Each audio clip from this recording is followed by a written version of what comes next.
Hi, I'm Brian McLachlan and this is Deep Thought Balloon, little videos about comic stories, pop culture, and other stuff. Let's take a look at the Finding Mom narrative from How to Train Your Dragon 2, Aquaman, and Shang Chi Legend of the Ten Rings.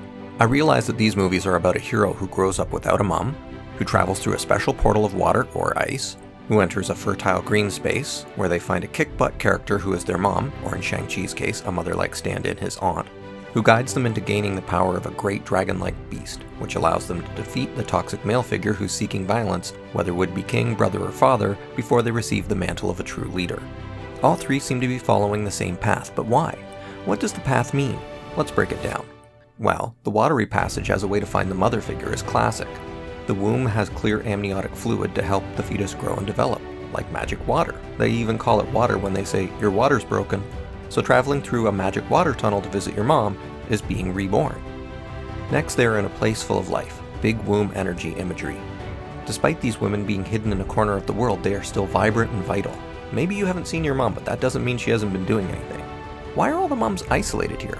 Because women are often sidelined and not given the spotlight. It's a metaphor for how these women are treated in society, but also specifically how they are treated in action films like these. They're the kidnapped girlfriend or prize to be won, but if the femme character could kick butt, they get hidden away off screen. Even these stories are centered around male characters, with the women lending them their power. So, the heroes gain the power of a great dragon. Why does meeting your mom allow you to control a Godzilla? Well, again, it's because it's an action film and we show instead of tell, so we're using visual metaphors. Moms have great power too. Moms, the givers of life, should have a living force of energy rather than a sword or a bomb or something. And to make it special, it should be something that's supernaturally large and powerful, so a dragon is a perfect fit.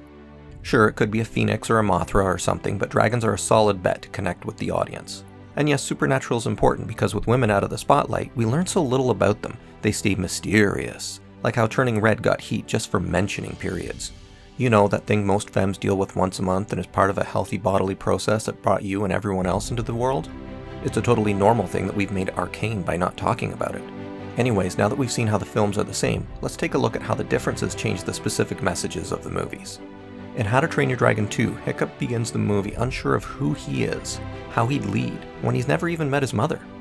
He doesn't know it, but he's already following in her footsteps, connecting with dragons, finding peace. She thought dragons weren't monsters, and she tried to tell people, but it didn't work, and so she fled. Perhaps that's why her portal isn't regular water. Sure, Hiccup's other half, Toothless, does travel through the water, but Hiccup is brought through ice, surrounded by water. This might reflect how Hiccup's mom has grown hardened to the world, expecting the worst from people, kidnapping Hiccup rather than talking immediately. In comparison, Drago, who takes the skin of a dragon as his mantle, and their name as pretty much his own, doesn't connect with dragons but dominates them. He shouts, he brandishes weapons to hurt and intimidate, he uses his alpha male to hypnotize them. There's no love here.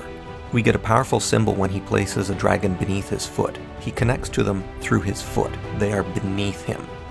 This contrasts on how Hiccup connects with Toothless. He places his hands on him. That's how he's able to break the hypnotic hold they gain over Toothless.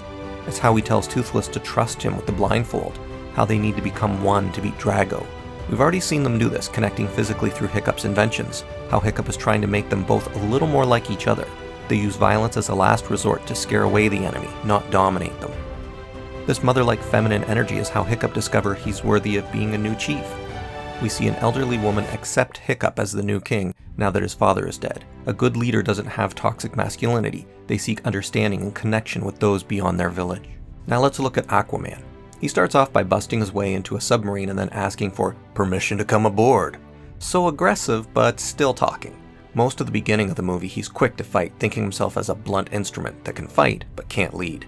Before he enters the trench to find his mom, he has a moment where he becomes vulnerable, opening up to Mira, realizing that by not saving Black Manta's father, he's made an enemy, one who could endanger the lives of the ones he loves. He sees how cold indifference to our enemies can result in more violence. There's remorse. When he finds his mom, she's glad that he's afraid to be a king, rather than being power-hungry. He has a humility of a sort. The Kraken that he must face is female, and he succeeds in taking the symbol of leadership from her lair because he uses his ability to talk to creatures that most men don't possess. Simply talking to and listening to a female instead of assuming you're owed leadership counts for a sensitive enough leader. And even at that, he was lippy with her, not even letting her respond to his side of things before adding, "And if that's not good enough, then screw you." So not super great. But they do reinforce that talking is a good angle by having Mira talking to her dad, asking him to have his forces stand down in battle. appealing to his conservative desire for sticking to the old laws, even if it's a new type of leader. Smart. Mira talks about Arthur being a bridge between sea and land who can unite the two sides. Orm had made it clear in his Ring of Fire battle that he wields his father's weapon, and Arthur his mother's. They represent the masculine and the feminine. Arthur's symbol is shattered, forcing him to find a new symbol, the old trident that is a balance between masculine and feminine. While Aquaman seeks balance, his brother, who takes on the less than modest title of Ocean Master, seeks to unite the underwater tribes against a common foe, not in commonality with all people, joining together but only for more violence. All surface dwellers must pay, rather than just the corporate polluters.